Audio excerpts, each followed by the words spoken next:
Yeah, yeah. That's I will never do a fart contest again because it's very hard to control.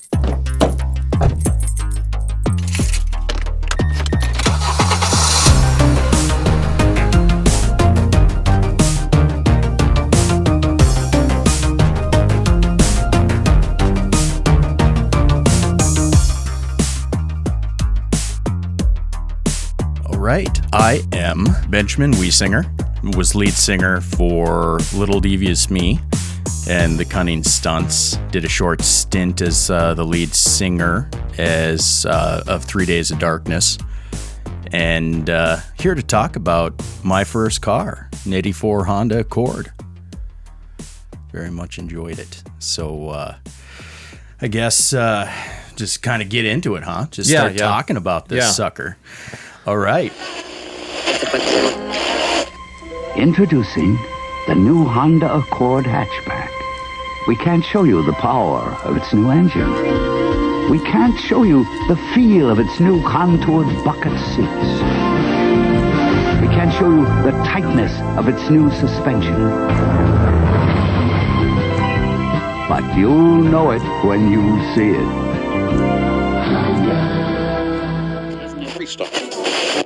Result. I was 15 years old, very first car. I'd had my license for about a year before I had gotten it. Up until that point, it was mostly borrowing the parents. It was a little tiny Chevy Love, which was also a pretty unique car. Yeah, I had another guest on, and we talked about a friend of ours had a Chevy Love. Yeah. Because I was talking about I want to get a small pickup sometime. Yeah, and those things were just tiny. Yeah, they were, but they were also, I mean, we grew up out in the country, and I mean, it was very utilitarian. It was very useful. Yeah, that's exactly what I want. Just a small pickup, like one of those European ones, too. Mm-hmm. Saw a lot in Italy. They look dope. They do. I do. I like small cars. I mean, I know they're not the safest, but they look fun. And that's, they do. I mean, yeah, they won't be fun against a semi, but at the same time, come on. They're little. They're fun. Wait, did you get your license at 14? Yeah, so growing up in rural North Dakota, Rolette, the age restriction was just a little bit younger. Okay. I don't know if maybe the times it has changed and now it's older than that. What is it now, 16? I want to say, but I don't know for 15. sure. But yeah, no, it was. But that kind of makes sense in, farmland. Right. And kids just, I mean, hell, there was probably kids up in Rolette County, were driving grain trucks for their dad when they were like 10 years old, like, so just super rural. But 14 years old. Cool. Now you're driving a manual. Yes. So this 84 Honda Accord is a manual. And so I had learned stick shifts early on. Really, I haven't driven a stick shift in 30 years now. Almost. Oh, you think you still could? Oh, yeah. Absolutely. It was fun. I imagine maybe it wasn't fun when you were trying to like smoke a cigarette, stop at a red light on a hill, and change the song on the radio all at the same time. But I also feel like, it would still be thrilling. My first one was, too.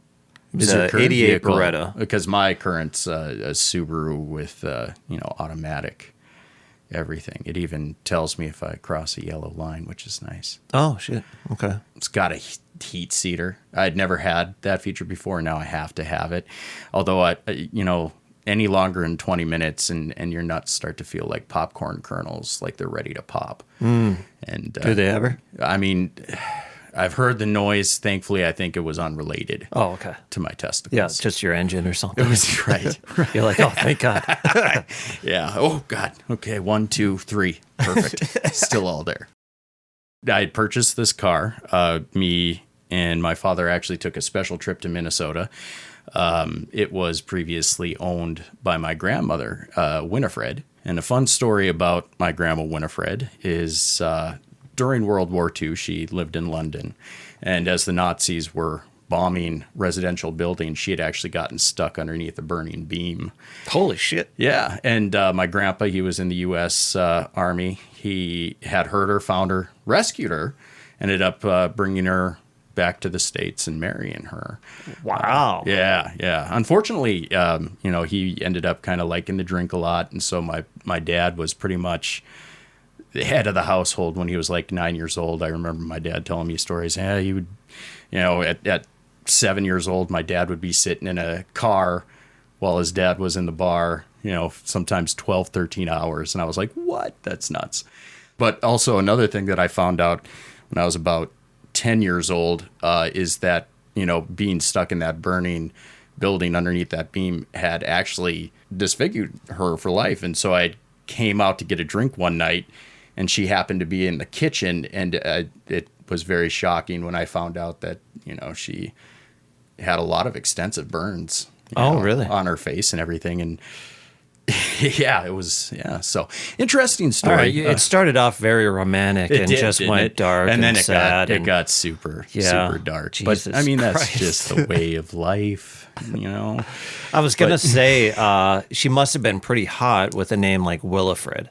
Winifred, yes. Winifred. And I would have to end British? Come on. And British. I mean, super obvious. Yeah. Must have been a smoke show, with or without the wig. Right. Absolutely. 100%.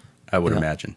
I even more so because of the fact that there was, So, and I remember seeing pictures of her and my grandpa Bert as a little kid, and they were a cute couple, and so we went but she lived in Minnesota, so of course we're going to be going off into tangents, but. So went to Minnesota to purchase it. I saw it, and even though it was just an ugly shit box, I just instantly, to me, that represented a level of freedom I'd never had before. And not to mention the fact that would probably have been the first time having a long distance road trip driving by myself, even if I was following my father. That's right, huh? Cool. Yeah, so absolutely loved it, drove it back, and I kind of was... cleaning it out. And it was then that I realized when I lifted up the floor mat underneath the driver's seat, I could see the ground underneath it. I hadn't realized up until that point. I mean, there was definitely visual rust on the sides. I just didn't realize that the floor mat itself was actually the floor. And so instead of calling it the floor mat, I just have to say there's the floor. That is, yeah. But I mean, it ran great. It was a Honda, so really, never had any, as long as I kept, oil in the engine, fixed any flat tires. It was a pretty damn dependable car. The first time ever getting to go to an away game in high school, it was an away basketball game. And so I drove out there by myself, had gone to the game and was getting back into my car. And so I'm headed out on the highway going 55 miles per hour. And I realized that snakes apparently very easily can crawl up into the vehicle because, just going about 55 miles an hour, I felt something on my leg. Thankfully, it never bit me. It was just a garter snake, but had crawled up, had gotten into my underwear. Had panicked. I was so lucky that there wasn't anybody behind me. Would have instantly been rear-ended because of how fast I slammed on the brakes. I'm pretty sure I screamed a lot. Yeah, I'm very pretty sure. high-pitched, and I'd be embarrassed about that. I couldn't recreate it now and keep my dignity, I'm sure. But yeah, that was a fun moment. But and regardless of all that, regardless of how crappy this car was, it represented freedom, especially as a high school student. Freedom and snakes in the pants. I don't know what else you need. Nice. As far as cars go. I remember hearing a story about this guy who got picked up years ago, and he must have been planning something. He had cut out the middle part of his floorboard. He had a box of like spiked balls and like other projectile shit he could just throw out to like try to stop cops or something. Yeah. But when you think that could hit like your own back tire? Right, you would imagine. And at that point, why spend all that time having to do that when he could just drive in Minnesota in the winter and probably be able to do it by spring? That sounds like a lot of work. Yeah, sure. get that salt on that baby. Get it rusted out. If you can see the ground underneath your seats, you're good, man. Yeah. As long as, I suppose, I wonder if I was ever in danger of my actual driver's seat dropping out. Like, I never really thought of that. Like, Oh my God, that would have been crazy. right? Yeah. And that would have been a Final Destination gory death. I Oh imagine. yeah. Yeah, horrifying. Yeah, But, just a meat crayon, yeah, just like your feet, Yeah, trying to Flintstone it, but you're right, just, yeah. but with bones exposed, Right, Flintstoning it. Yeah. Yeah, yep, and snapping. I'm sure. Probably Yes. vomiting would be involved. Yeah, shitting, Oh pissing. God, the whole. You know what? Yeah, just the whole Yeah. 9 yards Yeah, just of blood. intestines. Yeah. Yeah, 9 yards of intestines. Yeah, exactly. So, but I who knows? I that never happened.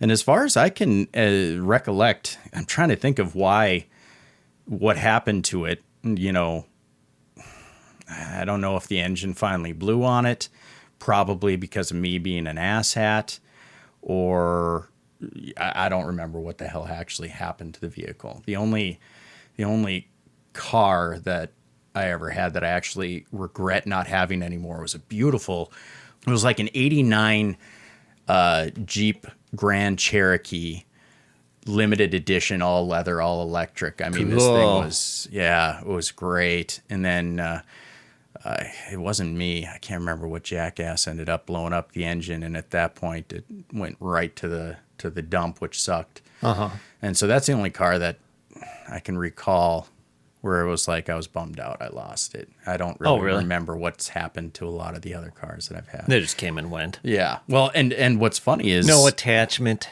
no, not really. Like a very utilitarian use for me. Right. Cars. I was never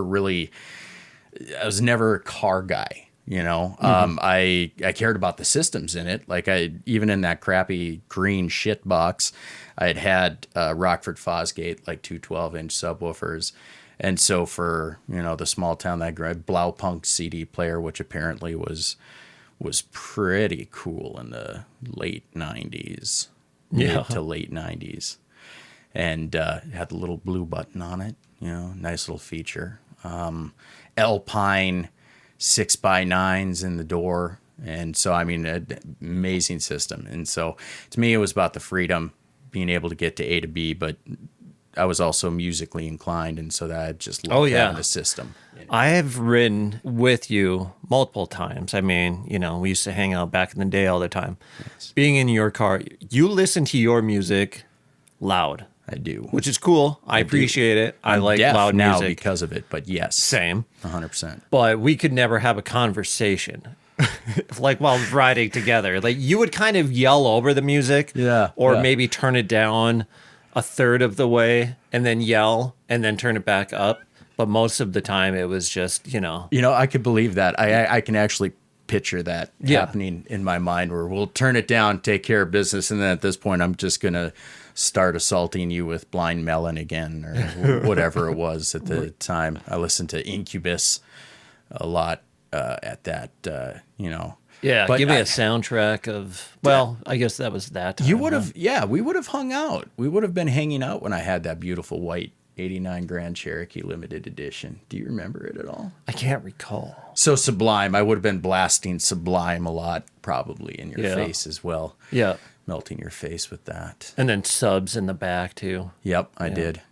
And that was, honestly, I feel like that around that time that might have been the last time I had a good sound system in any vehicle I've ever had. Nowadays, besides the cost and buying a house, having babies, and I just can't indulge in that hobby so much. I just have an insane amount of video games now collected. But yeah, never. It was mostly utilitarian purpose for me, man. Get me to A to B. That's what I need. And on weekends, C. And on weekends, C, D, E, F, G, all of it. That's kind of cool though that your very first car was a road trip back home. Yeah, and that right there cemented the freedom, man. What is it with? I don't know if you've experienced this, but like my son, he's 14, no interest whatsoever in getting a driver's license, getting a car.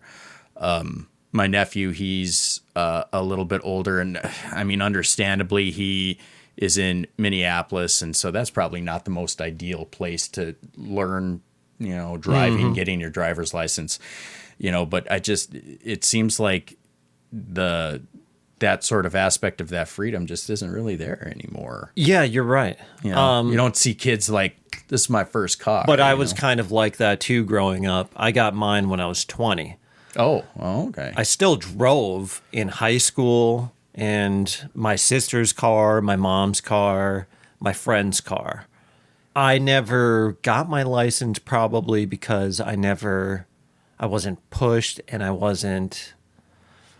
Well, you were in a big town. I mean, Bismarck, man. Right. But having a skateboard at the time, it's kind of part of your identity too, for some reason. Yes. You just skate wherever you go. Yeah. In winter, which is about half the year up here. Yep. 6 months. Having a lot of friends with cars. You had a car. You used to pick me up. Yep. Dave would, everybody else. Yeah. And I was when we drove to Williston. At the time, it would even be in the boonies. And now that's in town because we've grown so much. Yes, development and whatnot. I didn't feel rushed or the need to really get a license. And then when I got a car at 20, because I was having a kid, then I was like, all right, I better get the license and do this and that.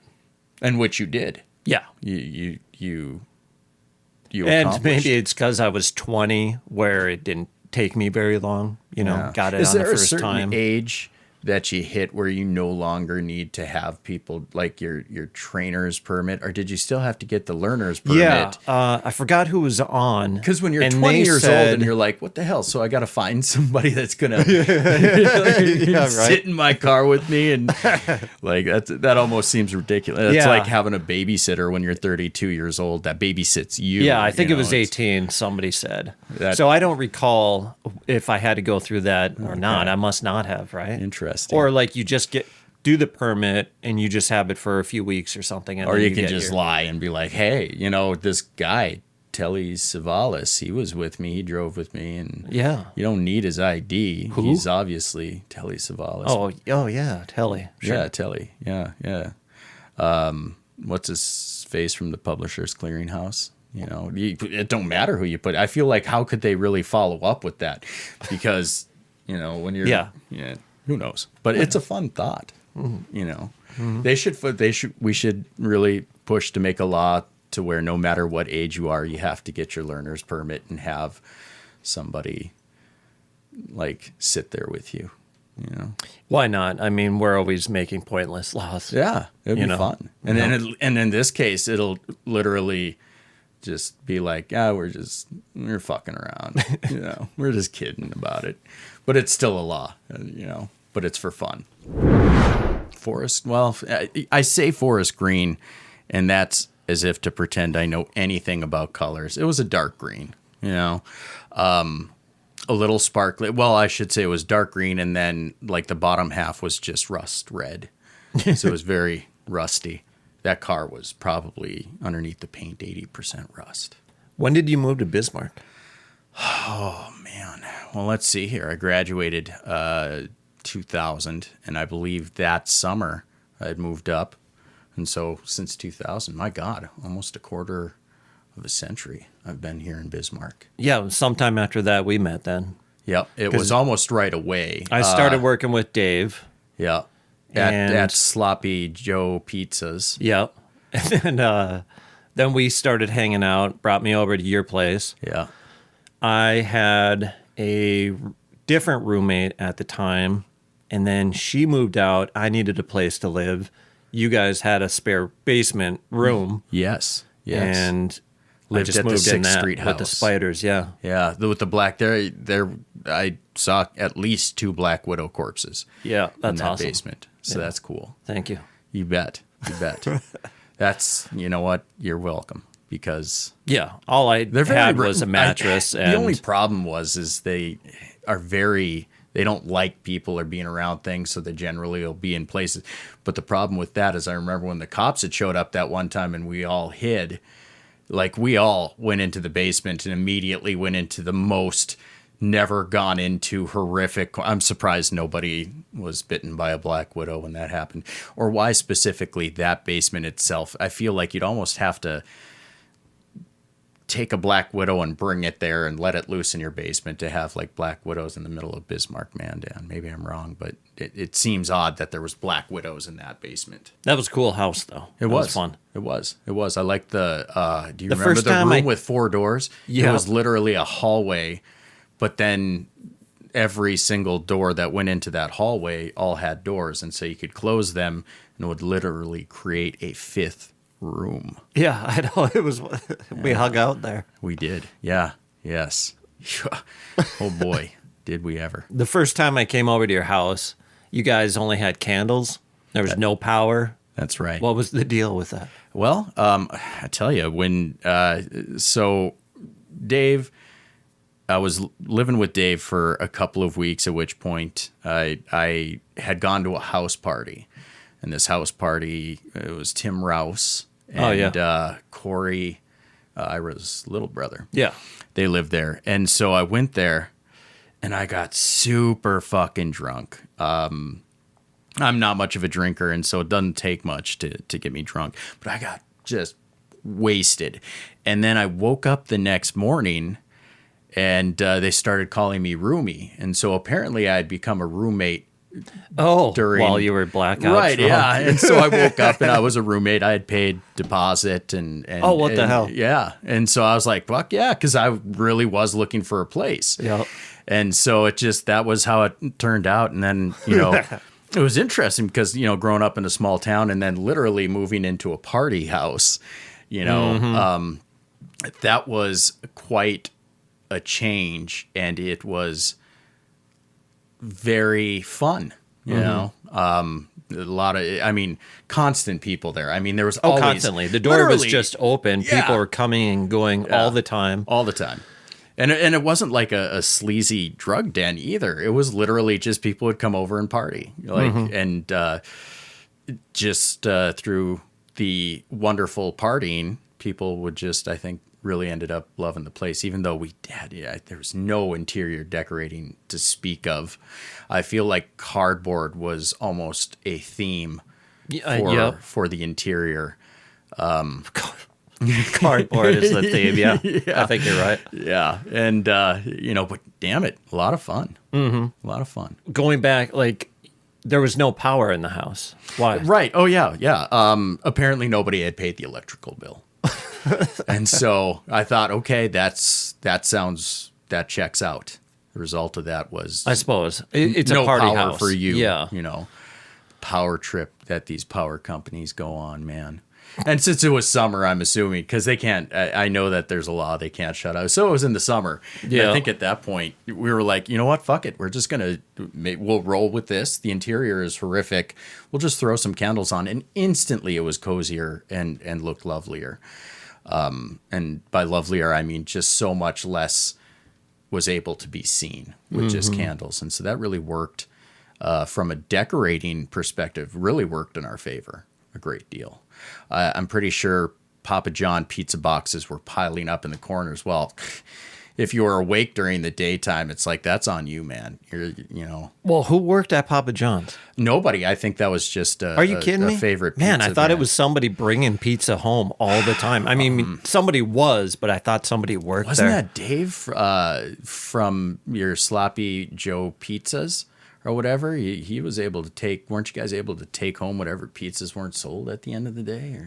Not really. Yeah, because we never had, because I very specifically remember But there Papa was John's pizza 3 box. piles. There was. 3 towers, columns of pizza boxes from the floor to the ceiling. Yeah. And another pile starting.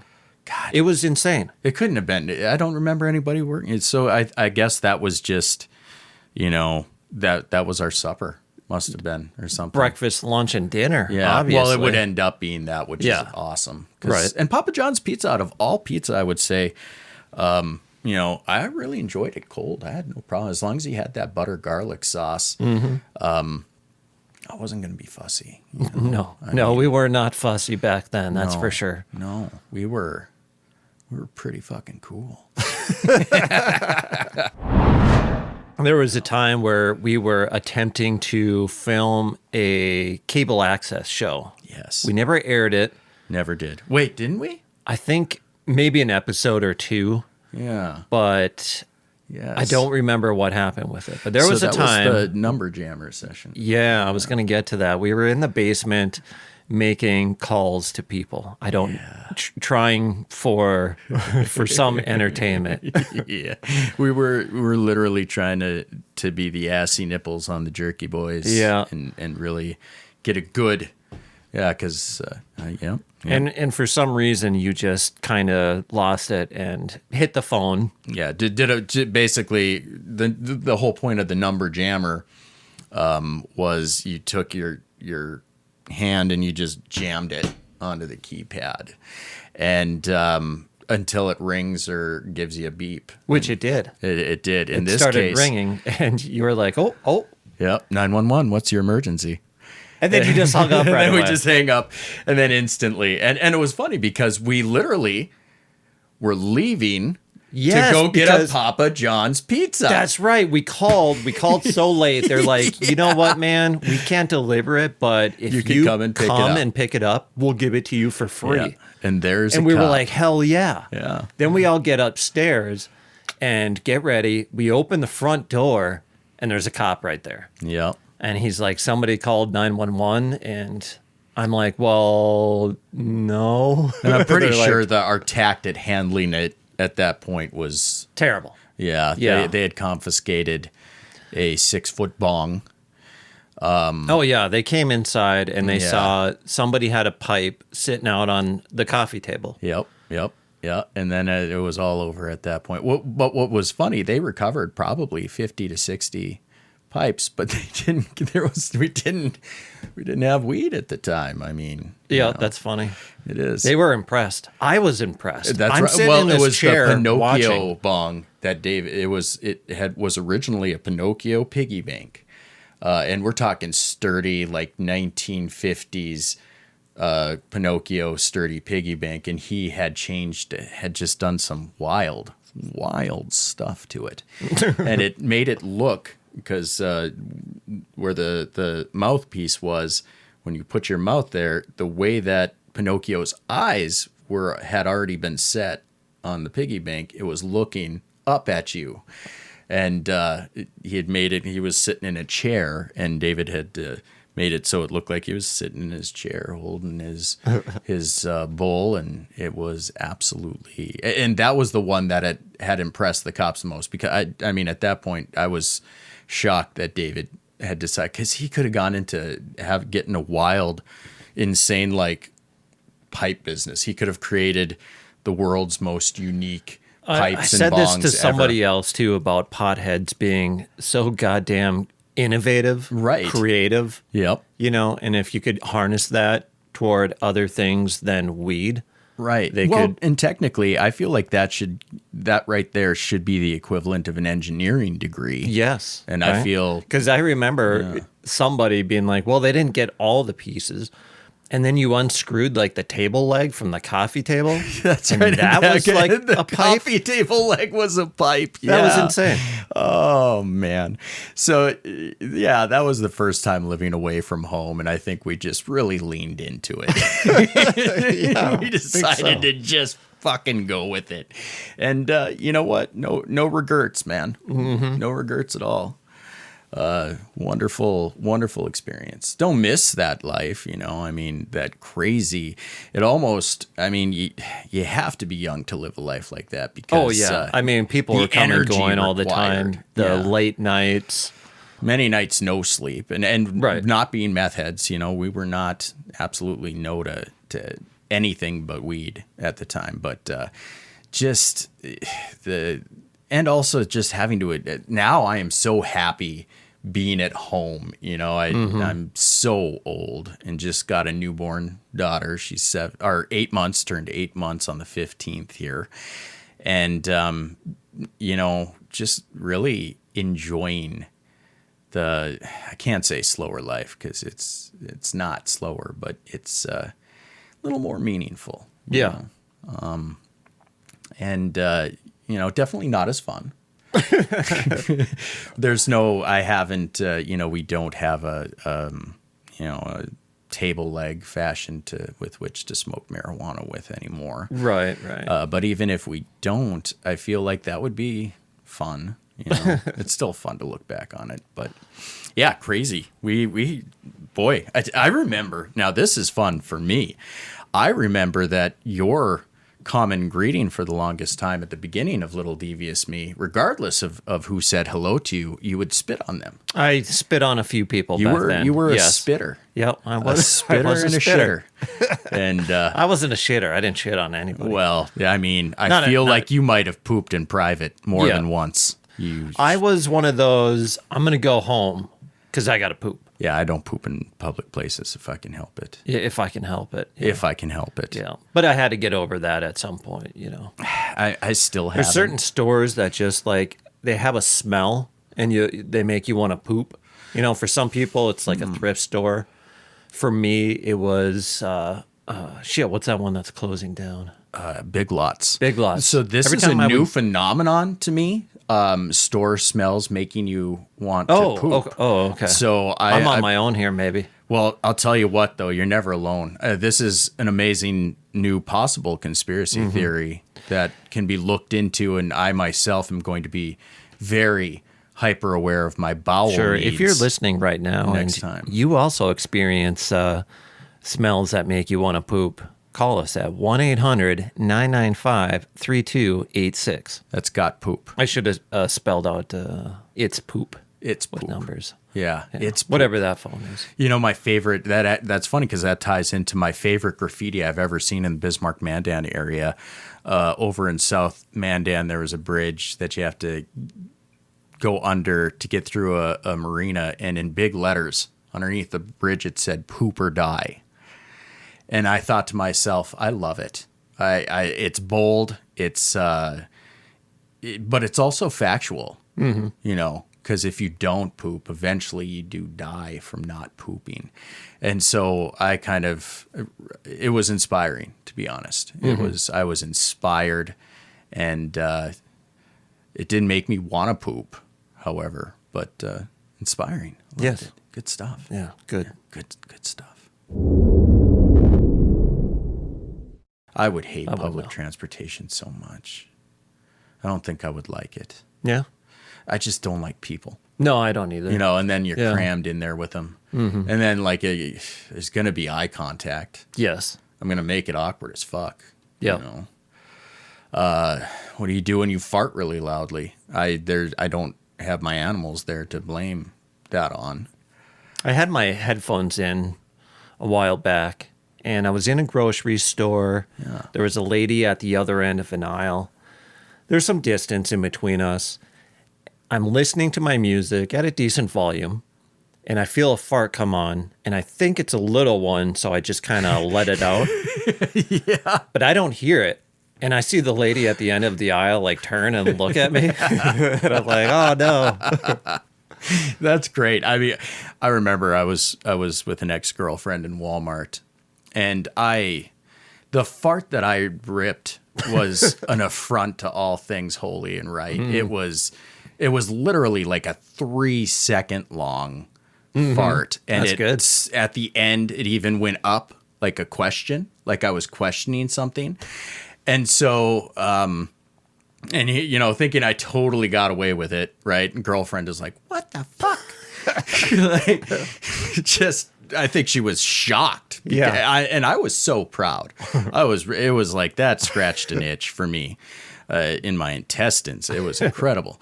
And so we walked to the next aisle, and right kind of where we were in the other aisle is a lady. And she's staring at us in shocked disbelief. And so I said really loudly, I told her, see, I knew if you did that, somebody was going to hear. Yeah, put it on her. Yeah, 100%. 100%. And she was a very tiny person. And so I feel like that made it funner for me, for this woman to imagine that fart came from a little. Yeah, just a tiny little person. And so... That was, I don't know why, but I remember that just clear as day. It was such a wonderful fart. Yeah. If I could have gotten that on audio recording, that's what they call $1 million fart. Oh, yeah. I could have sold it to Comedy Central. People would have been laughing until they Nice. puked Would have been a or good, yeah. farted themselves. I mean, spread the joy. Like one of those sound bites that just gets used over and over. Yes. Like the Wilhelm stock. scream. Yes, like the dude, exactly. Yes. It would have the been Wilhelm fart. the fart that would have replayed throughout history. And I'm not exaggerating. The fart heard around the world. Exactly. Yes. And it was noble. It was a noble. Oh, noble. Very, very, because it's very deep and rumbly at the very beginning. But I love the fact it was just leaving that question at the end. Mm-hmm. Yep. Just because better than the where it's just full release. Yeah. And then you're like, oh, shit, my pants. Yeah. That's the worst. Yeah. That's I will never do a fart contest again because it's very hard to control. So you cruise Maine. I had somebody else on here, and we were like, "What did people do? Just drive back and forth?" Correct. So, and this actually held true in Bismarck. But growing up in a small rural town, driving Maine, in the mid '90s was literally Facebook. Oh, okay. That was Facebook in the mid '90s, driving up and down Main Street because invariably there would be a parking lot somewhere along Main Street, and that would be where the pokes would happen. If we're still talking about its likeness to Facebook, of course, and literally that was the cultural center of teenagers in rural towns driving Maine, man. That was it. And there would be times you could go ahead and you can drive outside of Maine, but you always got to bring it back to Maine. Otherwise, you're just driving around town. Maybe I did go with you a time or two because I only remember going like once or twice. Right. In Bismarck here. Yeah. Yes. Yeah.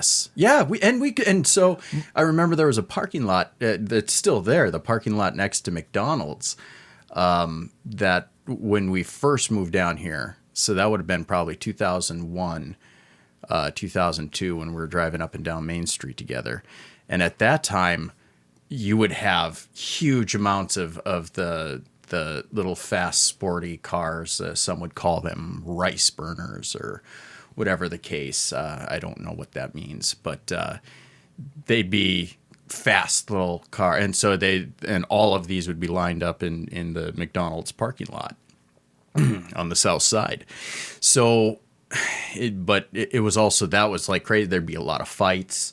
Cops, I remember, would frequently make their appearance known.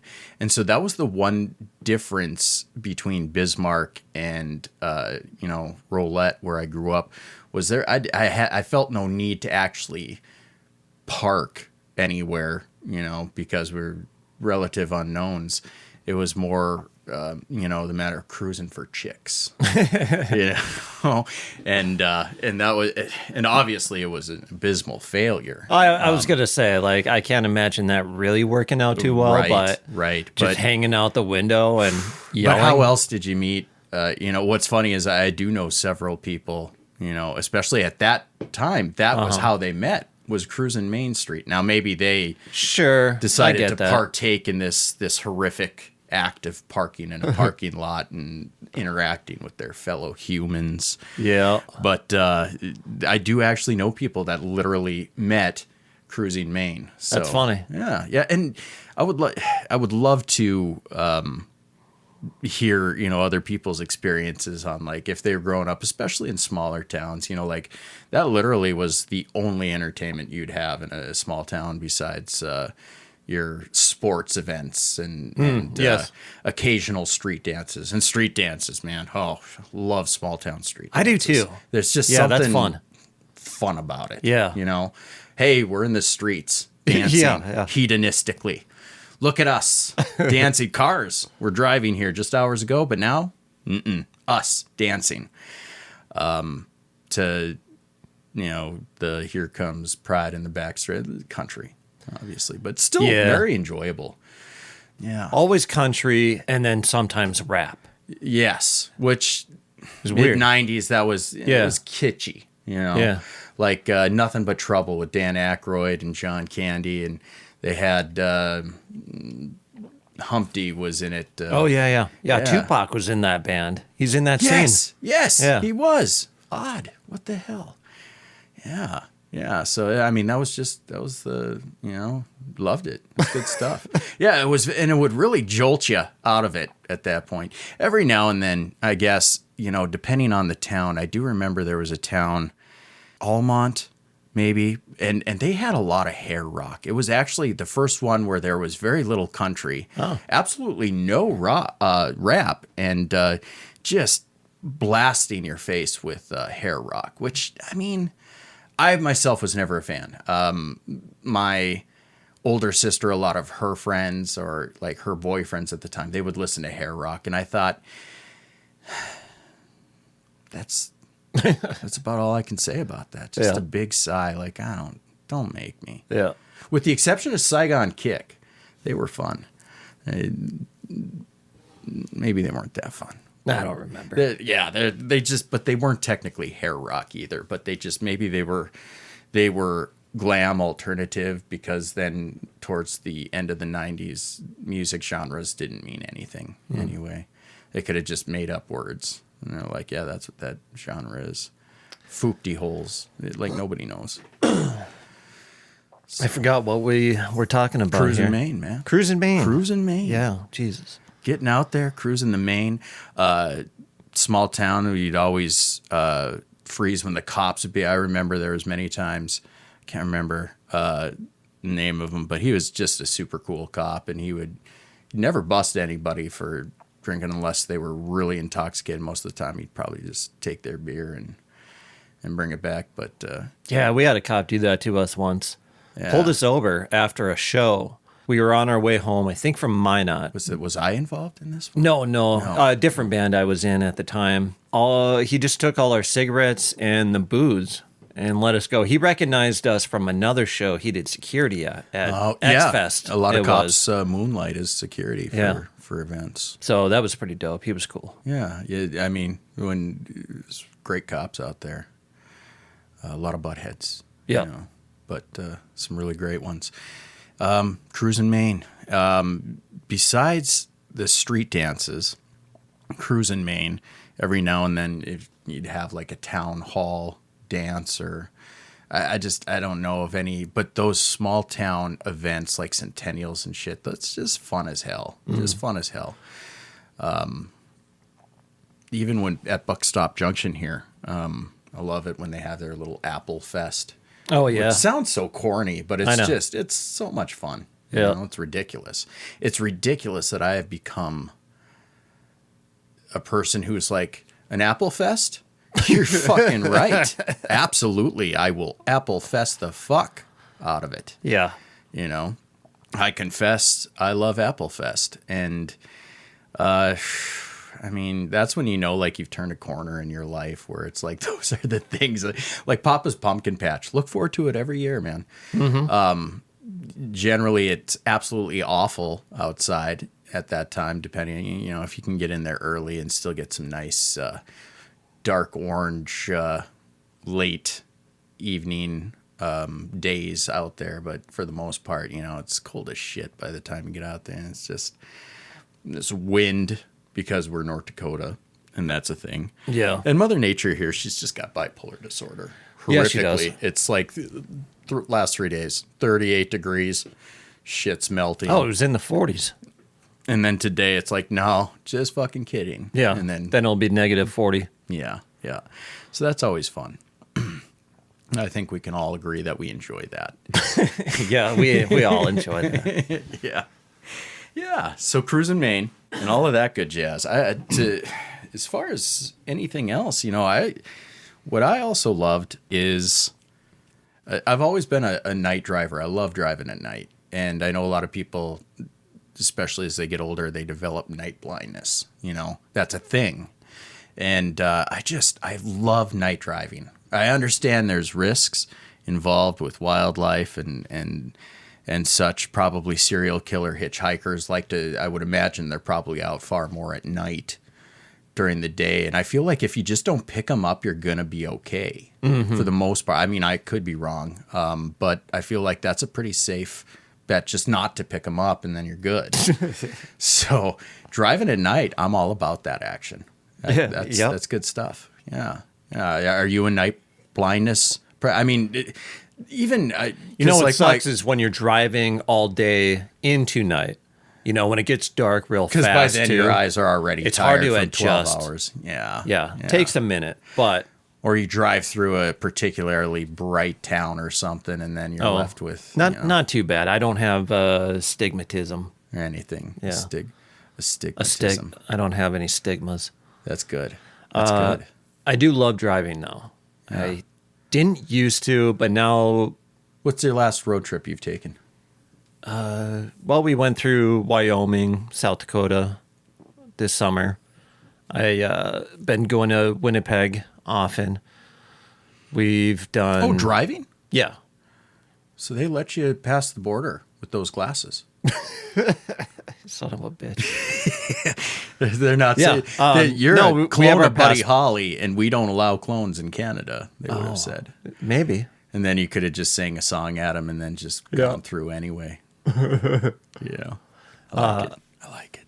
Yeah. A lot of road trips. I took Jeff to Idaho when he moved. I drove the... How many hours is that drive? It was 1,000 miles, 14 hours, something like that. God, what was it? I can't remember what city. Pocatello, maybe? If I had my seat heater on, they would definitely pop. And then when we got there late at night, I slept for 2 hours and then got up early in the morning and got back to it. We pulled my car behind and took that off and then left in the morning, got back here at like 1 in the morning. So I don't know how many hours round trip. That's insane. Yeah. So you did like 28 hours basically with 2 hours of sleep. Yeah. Yeah. I feel like... But it was still a lot of fun by yourself on the road, listening to music, hearing songs I haven't heard in a while, and some new ones. Yeah. I generally, I got like maybe 1,100 songs on my phone, and that's what I'll kind of play through. Fine Shrine. Purity Ring. I think that it just fantastic. Excellent song if you've... and Management, MGMT. Okay. I love that band. Do you listen to them at all? I'm pretty sure I know a few songs that pop up. Kids and Time to Pretend, something like that. But they're fun. Mm-hmm. Are they Australian? I can't remember. I have no idea. If they're the Good Day Mates or the East ones, the New Zealand. Oh, sure. They're both extremely fun accents. Yeah. Yes. Don't put me in there with him. Yes. That's literally a line from Flight of the Conchords, which is also a band series, one of my favorites of all time. So that was actually an impression of the cop who was making an impression of Jermaine. Oh, really? Yeah. Or was it Brett? It was Brit. Yeah. Yeah. There's the one episode where that chick like scammed him, totally hit it and quit it. And he said, "Do you remember me, Brit? You had sex on me?" And I think that's still to this day one of my favorite lines of any TV series. There's far better on movies, but "You had sex on me?" It's a good way to put it. And actually, if you'd seen it, it was also very apt. It was very nailed it. Yeah, I'm just gonna let you go for a while. Double entendre. Yeah, great series. That was also one thing that I've always wanted to do with cars. Never had the chance to put like a entertainment, like video games. I always seen these builds, and they've got like a Nintendo 64, like purposely have retro video game systems like built in with little monitors, and they're playing video games and stuff. That's always it's always going to be completely unobtainable, but something I've always wanted to do. Which I'm never not driving, so it just would make no sense. But at the same time, I would still, if I was rich, I would have a mansion where you pull out a book from the bookshelf and it leads you to like a man cave. Yes. That's definitely something. That's what I want to do with this. And actually, okay, so this you door could here, YouTube it, and you could turn that right there into like a bookshelf. That's what I was thinking about. Yeah, making a bookshelf that goes across here, and I don't know, a book that I would pull out to open it or something. And then this would be the room. It would literally be, you would just kind of have to have like a wire. And like, I actually saw a TV series. We bought a funeral home. Have you ever? No. So they bought like this humongous mansion funeral home, and one of the renovations they had done that, and the guy who was building it for him, they had shown kind of the mechanics, and it's really quite simple. It's just like literally a steel cord that you attach to the top of one of the books, and it acts as literally like a handle. It just kind of pulls up and pops the door open. I am just so not carpentarily inclined. I could take a project like that, and it would end up being like a $46,000 21-year endeavor that I would end up having to take on. I would eventually be driven mad. I'm sure. And of course, I'm including the cost of insane asylum stay with my of course initial figure. Yeah. I don't like to lowball. No. And so so I just maybe just pay somebody to do it. Yeah. But in your case, hey, if you need some help, buddy, I'm your man. I bet you we could cut that down to at least 2.5 years. Maybe stick around, $4,000 to $12,000. We'll be fine. Cool. Thanks, man. I would buy first edition books to put on them. But of course, we'd have to cut them all open and take all the pages out so that we're not putting such a huge amount of pressure on the joints and the hinges, I imagine. Cool. But hey, we're smart enough to where we already know that. So maybe even 1.5 years. Yeah, maybe. Yeah.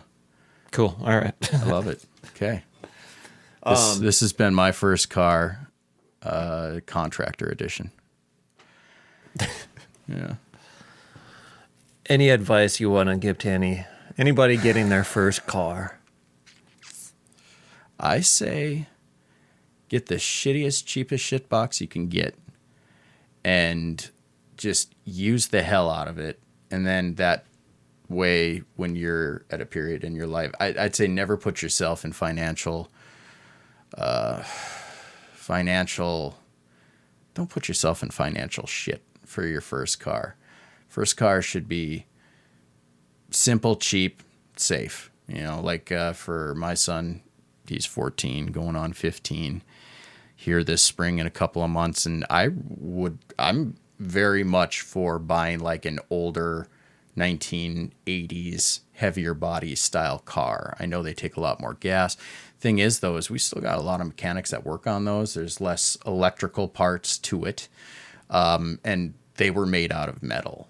And so that's if you're, a parent looking to get a car for your first, otherwise, that's really it. I'm not one to give advice on cars. I'll give you, advice on, you can wear 2 different socks, as long as they're the same thickness, I agree. Yeah. I think it'd be weird to wear like one wool sock and then one dress sock. Yes. What a maniac. Yeah, get out of here. Go check yourself into an insane asylum. Nah, just go fuck yourself. If you're going to do that. Eat shit. And die. For wool socks, one wool sock, one acrylic. What? Yeah, what the hell? Or like an ankle sock and then maybe like a thigh-high fat sock. It's like at that point, you think you're Harlequin. Yeah. What is this? Like, I'm not Batman. Don't do this to me. I'm not equipped to deal with something like that mentally, emotionally, physically, maybe. Yeah. That's about it. Yeah. No advice on cars. Next question. Yeah, that's all I got. Thanks for coming in.